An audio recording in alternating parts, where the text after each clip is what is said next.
Hello tout le monde, j'espère que vous allez bien. Aujourd'hui on se retrouve pour une nouvelle vidéo cuisine et cette fois-ci on se retrouve avec la recette des brioches façon pain perdu de chez Starbucks. Vous le savez que je suis une fan inconditionnelle de Starbucks et que j'adore ça. C'est pour ça que j'ai décidé de faire cette vidéo. Mais je ne parle pas plus longtemps et je vous laisse de suite avec la suite. Pour cette recette, vous allez avoir besoin de brioches,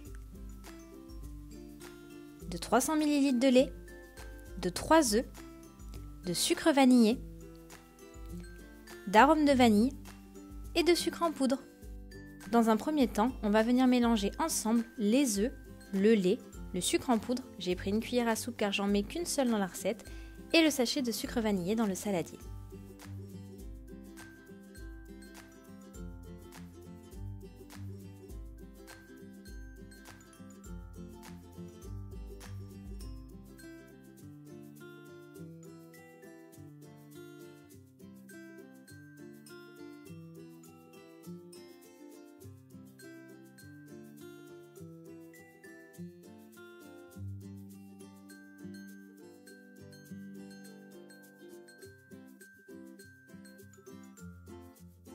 Ce que je fais ensuite après avoir bien mélangé, c'est de rajouter de l'arôme de vanille. Alors vous pouvez ne pas le faire, moi j'aime quand c'est bien vanillé comme celle de chez Starbucks.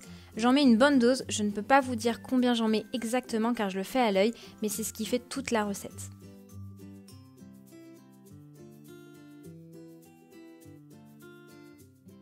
Une fois le mélange fini, je vais venir prendre mes tranches de brioche et les tremper dans la mixture de chaque côté et je vais venir les déposer dans le plat.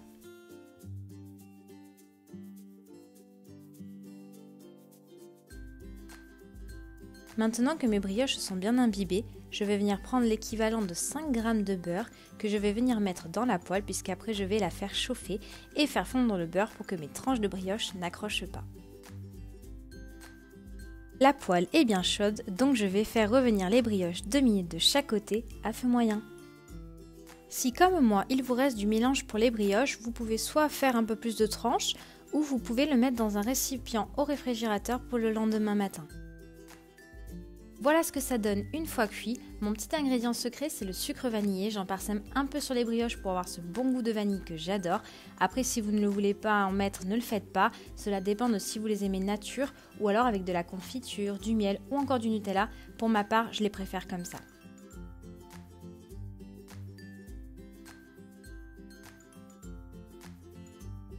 Et voilà tout le monde, cette vidéo est terminée, j'espère qu'elle vous a plu. C'était ma deuxième vidéo cooking et je dois avouer que j'adore faire ça. En tout cas, n'oubliez pas de la liker, de la partager, de vous abonner à la chaîne si ce n'est toujours pas fait et d'activer la cloche de notification. N'oubliez pas de reposter des photos de la recette si vous la reproduisez avec ce hashtag.